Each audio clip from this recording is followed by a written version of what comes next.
We're just going to do our little logistical thing here and take the stage. So our panelists join us here. 2012 voter registration and get out the vote efforts in targeted states through grassroots mobilization and direct voter contact. Prior to joining Voto Latino, Sindy was Senior Advisor on Latino Affairs and Northern Virginia Political Director for Tim Kaine for Virginia. Next to me on the right was Bryan Monroe, he's the editor of CNNPolitics.com, where he leads the editorial planning and content strategy for CNN's online and mobile political coverage. Now to my left, you've already heard from a little bit today on Mark Trahant. He is currently working on a book about austerity, and I'm interested to hear about that because I'm very austere in my approach to life. And last but certainly not least, on the far left here is Jeff Yang. Jeff writes the Dow Jones column for the Wall Street Journal and is pop and politics correspondent for WNYC in New York. I want to give everybody here a few minutes to just sort of summarize what you consider to be some of the issues that are very important to these communities of color that you all are part of and represent. So I will start with you, Jeff. In a stricter sense, there are some unique things that we do face. Asian Americans, especially immigrants, immigrant Asian Americans, are very, very much sort of,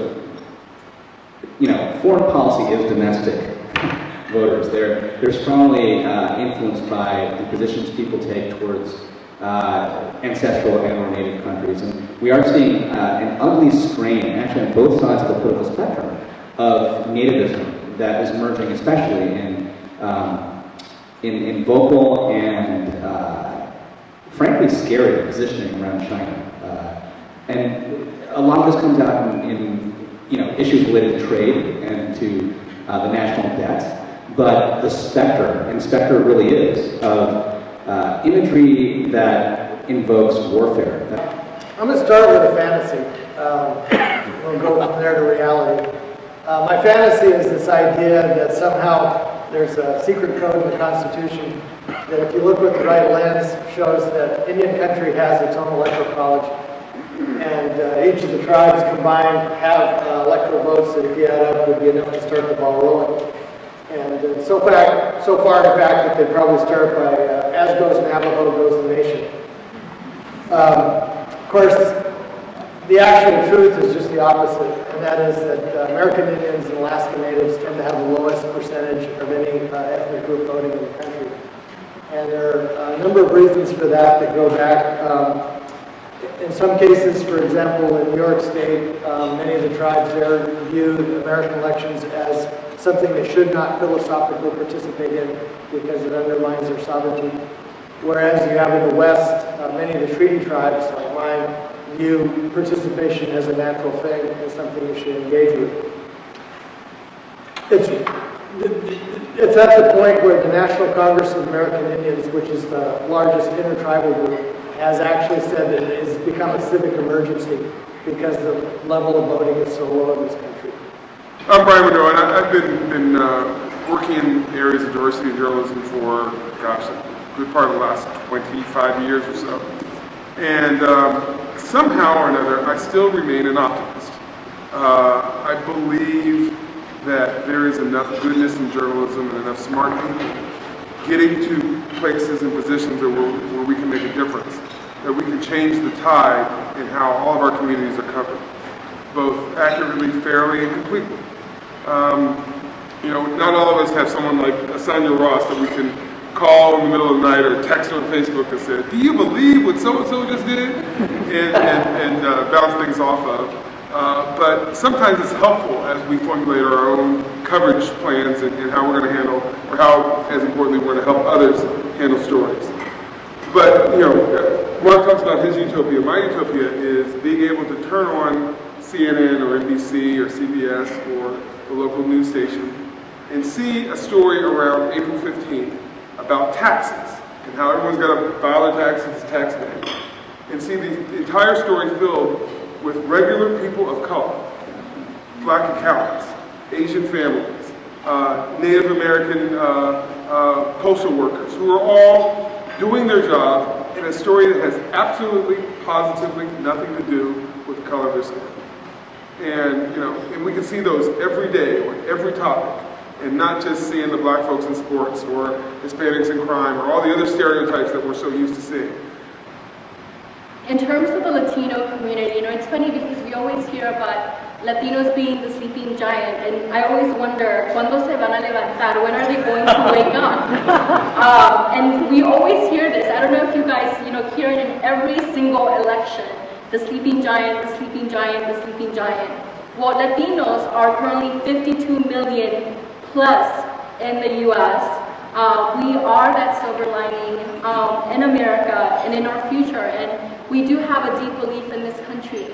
A figure that should definitely surprise you is that every single month, 52,000 Latinos turn 18. And of those 52,000 Latinos, 9 out of 10 are U.S. citizens, which means that they're eligible to register to vote. That's 600,000 a year. That's 2.4 million in 4 years. So when we're talking about the Latino community, we're definitely talking about future voters. We're talking about Americans. We're talking about individuals who are interested in our country.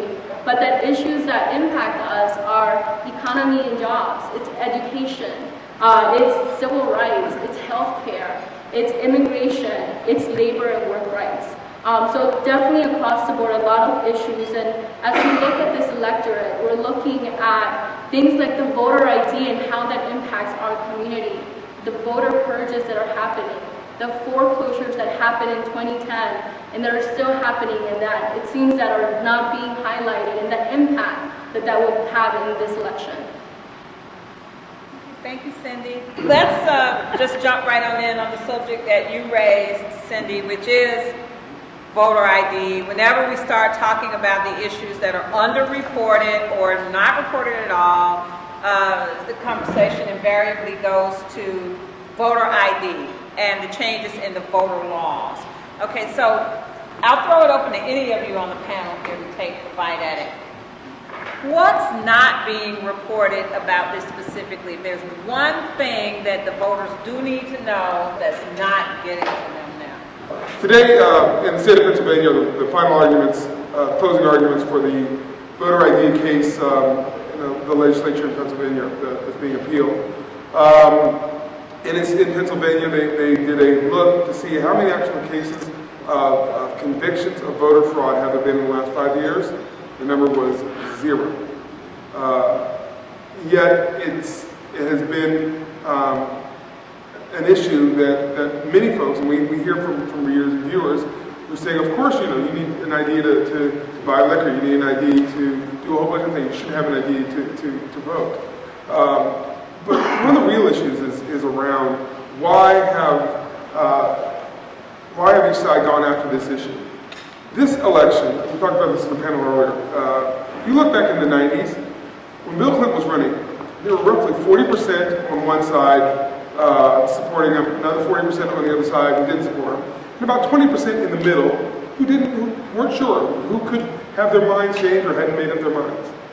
That same middle, that same sloshy center, this year, Gallup poll this week showed 4%.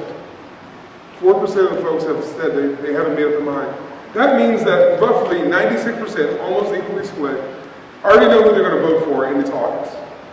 And so that 4% has created, and that's where the campaigns are spending all their time, all their attention, particularly that 4% in those states, those battleground states of Ohio and Florida and Virginia and Pennsylvania and Colorado and Iowa. You know, those states where this election will be largely decided.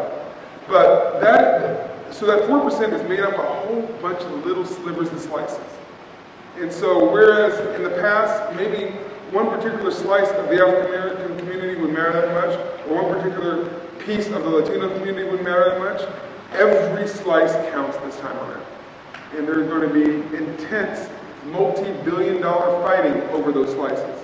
And that's why this slice, which may disenfranchise as many as 5 million voters, is an important battleground, because if those 5 million people don't vote at all, then that frees up another 5 million votes for somebody else. The great thing about growing up in Idaho is you know you're never going to get a vote for president. Idaho's electoral votes are gone no matter what. It's already decided.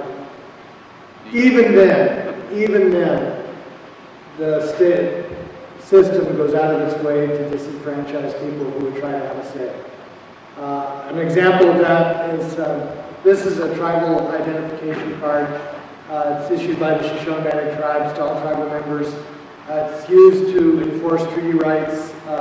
It's so the tribe can have different authority over members. And many tribal members choose to have only this ID. They don't have a state ID of any kind because they don't want to have the state of Idaho having a say over them. This ID is not accepted at the polls. And if somebody goes to try to vote on this, will be denied. So Bryan actually called the quote-unquote voter reform legislation that's being passed at at the state level in many states, a solution in search of the problem. And I would actually go beyond that. I'd say that it's more like sort of fighting fire with gasoline. This is not a situation of simply trying to solve a problem that doesn't exist. This is a problem. This is actually conducting targeted policy in a way that is actively trying to suppress the vote from certain segments.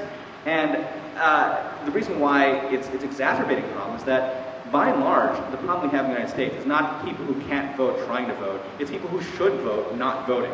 And the Asian American community, unfortunately, is perhaps the single biggest segment of the voter-eligible population that isn't exercising the franchise. Especially if you look at foreign-born Asian Americans, of whom, and I actually just wrote an editorial about this that's going to be in the Daily News this weekend. If you look at foreign-born Asian Americans, only 59% of them naturalized as citizens.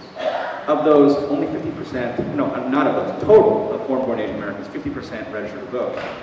In 2008, which was a wave election, as we remember, an election in which more people voted in every other segment of the American population than since essentially 1964, only 44% of foreign-born Asian Americans voted.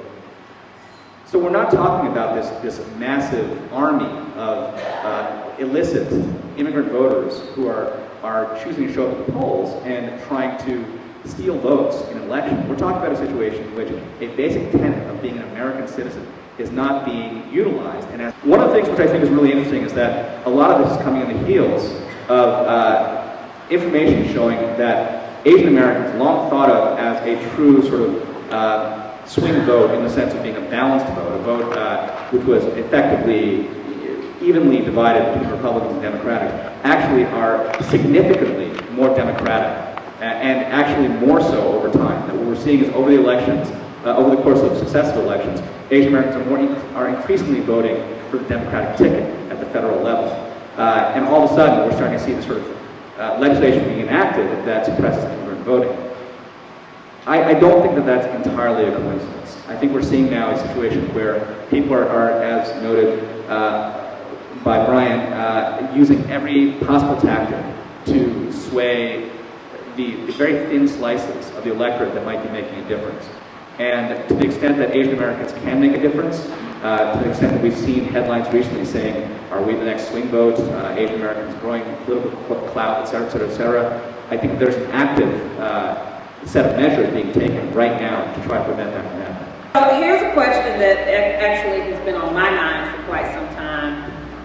How does the discussion about participation of minority voters in this election weigh against the potential for there to be a tepid or suppressed white vote this time around due to less enthusiasm from Romney as a candidate? Is that considered enough of a factor to really make a difference in this election the same way that minority participation is scrutinized as a factor in whether or not Obama will be re-elected? Well, I think turnout in general will be one of the narratives of this election. And it used to be that low turnout benefited the Republican Party. This time around, I'm not so sure. Because there's going to be many forces. For instance, the traditional Southern evangelical voter, who on paper may always or often vote Republican. We've seen some numbers that show that some of them who still cannot swallow Mitt Romney being a Mormon may not turn out at all and stay home. On the other side of the table, we're seeing amongst African Americans, and I know the Obama campaign is very worried about this, that yes, the Obama campaign will likely get 90 to 95% of the black vote. But that black vote may be a third less people showing up than did in 2008, because folks who are disappointed, who feel let down for varying reasons over the administration's performance. One of the things to watch, first of all, American Indian voters and Alaska Native voters cannot be polled. And there's actually absolutely no reliable data. So you're going to be going completely blind in an election other than kind of word of mouth. One of the things that happened last time that will be interesting to watch is how down ballot races actually affect the presidential race. In Montana, for example, you have a woman who's a Blackfeet member of the tribe who is the state superintendent of public instruction, and she's running for re-election, and she's energized a lot of the tribal communities. And they may bring out turnout just to get her back in. They may affect the presidential race and John Tester's race in Montana. Similarly, in New Mexico, if there's a strong turnout by the tribal and Pueblo groups, that will shift that state. In fact, it's probably already gone, for that matter, into Obama's side. Arizona is another one to watch. Because the polling is not there, Indian country doesn't show up at all. If the Navajo Nation has a big turnout, there is a strong potential that Arizona could switch. One of the things to watch is there's a woman from Kayenta, Arizona, running for Congress from the Navajo Nation. She would be the first Navajo member of Congress. And she's just last week was endorsed by the Navajo Tribal Council and is getting support in Navajo communities. And if there's a turnout in Navajo, that could be a significant thing. So in very small areas, there could be some things to watch. In terms of the white vote somehow being suppressed by this apathy, I think the thing that you're seeing is that, by and large, it's bipartisan. That it isn't, sort of lack of enthusiasm around Romney that is disproportionately impacting Republicans. I think that you're seeing, as Bryan mentioned, a lesser degree of interest in general from both the right and the left. At the same time, I think my concern is that, by and large, there has never really been a very strong pro-Romney electorate anyway. There's been a very strong anti-Obama electorate. And I think that the degree of hostility and the strength of the disproportionate strength of passion around people who have been actively, fighting against a second term for the president is staggering. And it's hard not to see that there are things other than pure political ideology at play here. If all different segments of the electorate equally are reduced in their impact, that's a real problem, because if the white vote is fairly evenly divided at this point in time, that's not the case for communities of color. By and large, African Americans, Asian Americans, Latinos, I'm not as certain about Native Americans, but there's a disproportionate divide, for the president on the side of voters of color. And so if they don't turn out, that is a real problem for his chance of re-election. And if I may just add that, when we look at the Latino community, there was a polling that came out by Latino Decisions where Barack Obama is leading Romney by 63 to 27 in key states like Arizona, Colorado, Florida, Nevada, and Virginia. And what this polling tells me is that this is not Barack Obama against Romney, but Barack Obama previous policies against Barack Obama future precedent. So it's something that to really keep in mind. I think with the Latino community, what we see is voter apathy, like all general communities, but also a disappointment in some of the policies that may not have happened during the administration. Immigration being one of them, whether it's comprehensive immigration reform as well as the DREAM Act. We do know that there was administrative relief that the president took not too long ago to help DREAM students. But that when we look at this election, it's really, what has the president done and issues that impact us, looking at obviously economy, jobs, healthcare, but also immigration. And immigration is such an issue in the Latino community, and that it may not necessarily be the only issue that informs and influences, but it definitely is a decisive issue. But let's take this approach here kind of from a hypothetical standpoint. And I'm Barack Obama and I'm in it to win it. Will you please tell me what it is I need to say to each of these communities, exactly which issues I need to hit on with these issues to get you excited about me. And conversely, I'm Mitt Romney, I'm in it to win it. Can you please tell me what it is I need to say to these voters excited about me in each of these particular communities, like which issues matter? So very broadly, I would say, in terms of issues, the economy, jobs, this is a bread and butter issue that impacts everyone across the board. It impacts Latinos as well. But I think in general is, looking at the issues, whether it's jobs, economy, whether it's immigration, whether it's education, is how do you make it personal? And how are you able to show the Latino community why it's important that they vote at the ballot box? This country has been through hell. It has really been through, the last 3-4 years, has been a very difficult process with the economy, with fear, with banking, with everything. And in some ways, if I was giving advice to the Obama campaign, they have come out early attacking Mitt Romney on his financial background and whether or not you can count on him and whether or not he's one of you and you connect with him. But they need to, at some point in this, and probably soon after the convention, pivot back to something that worked for them well in 2008, and that is a message of hope. This country is dying right now for some vision of not just how they're going to survive, but this country wants to thrive again. And they're looking for a leader and a set of leaders who can paint a picture that they can believe in and know that there's a reasonable path to get there that doesn't just have us surviving, but has us thriving. And I think the electorate, particularly those 4% undivided, will galvanize towards the candidate that they believe can do that. I would like to see actually both candidates talk about how we have this extraordinary demographic imbalance and with a sizable older population and a very small younger population, and we're destroying the younger working population by saddling them with debt that's going to make them impossible to succeed. And until we change that paradigm, to me, jobs are just kind of a fallout. I think actually there is a slightly different answer for both Romney and Obama, actually, here, for Asian Americans. In part because Asian Americans are themselves, again, a very diverse group. There is a large proportion of Asian Americans who are entrepreneurs, who are small business people. The message that Republicans have about aspiration, about bootstrapping, about building a business and having something to sort of pass down to future generations is a strong one for Asian Americans and has been historically. I think that it has been problematized because I don't think that Romney, I'm not sure that Republicans in general have been very good on talking about the real needs of the middle class. And when they talk about the quote-unquote middle class and then speak of people who make $1 million or more, I think that tends to problematize their message.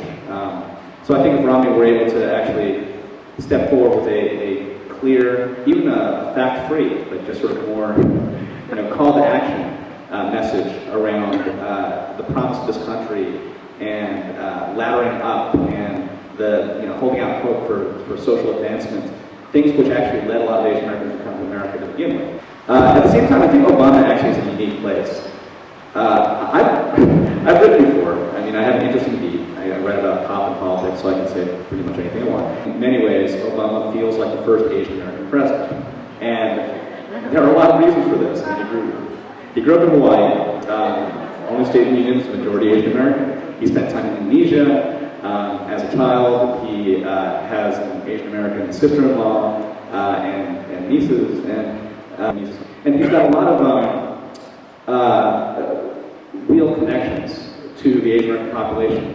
He has actually nominated more high-level Asian Americans to positions in the cabinet, in judiciary, in other key positions of real policy-making influence than any other president. So I think the goodwill he has with the Asian American community would be very different for any other candidate to really counter. The real sort of sense of brotherhood on some level is something which is palpable. And I've heard other Asian Americans who are involved in politics say the same, that they feel something when they're hearing Obama speak that they haven't heard from other politicians in the past. Okay, I want to give each panelist, since we're down to about 2 minutes here, each panelist a chance identify the one area of coverage that each of you feel has been underreported, and to kind of give our audience here an idea of where they can go with their own reporting.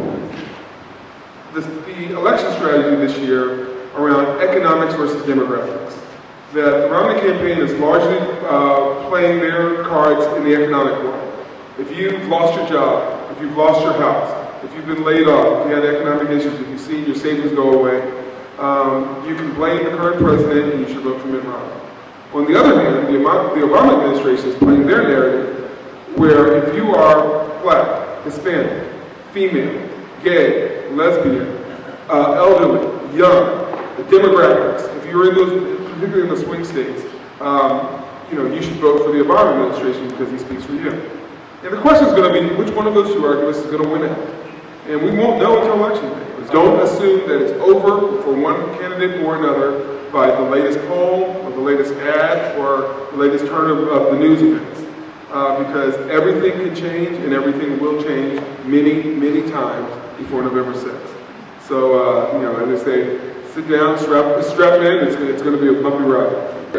I think that a lot of the issues we tend to see as being kind of battleground issues for the quote-unquote middle class have a very wide base, as we've all said here, whether it's healthcare, small business, education, and so forth.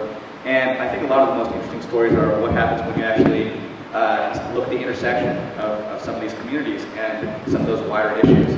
I just feel, maybe especially in broadcast, that whenever you hear issues about small businesses and taxes, it always is a white small business owner. It's always somebody from the Midwest. You rarely hear about urban, you rarely hear about, multicultural, you rarely hear about immigrant small business owners. And I think the positions they take and the particular priorities they have are sometimes different and certainly worth hearing. I would say that covering the election, but also covering the actual process of voting and issues. And part of that is that voter education. We know that it's not sexy enough sometimes to make it onto the news, but that these issues are very important. One thing that really we haven't seen as much is really the impact that the foreclosures will have on this election. We know that half of the foreclosures took place in very particular states, all which are very important in this election. States like Arizona, like California, like Florida, like Illinois, like Texas. Half of the foreclosures alone took place there. But also looking at this voter ID issue, I know that oftentimes when we sit across the civic engagement table, whether it's the Asian American community, the African American community, the Latino community, all of us worry about voter suppression and how we work in terms of framing it so that we're not scaring our community to stay at home, but instead challenging them to come out and vote because it's important. And because at the end of the day, whatever those issues are, whether you're Latino or not, Latino issues, again, are American issues, and American issues are Latino issues. And we want to make sure that folks are participating and not only registering to vote, but turning out to vote. So every day I write these poems on Twitter, 140 characters. Today's is, I don't know if you heard, but Twitter's developed a database that they're going to use for how people are hot or cold about the election. So I wrote, Twitter has an index spot showing if Romney or Obama is hot. While campaigns will tweet to spin, we just want to know who will win. As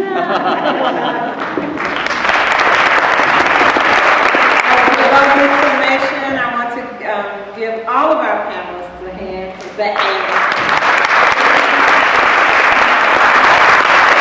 Thank you so much for coming today. It's been a great session, and I do hope that we went some clarity to the situation for you as you go about reporting from now through November. Thanks.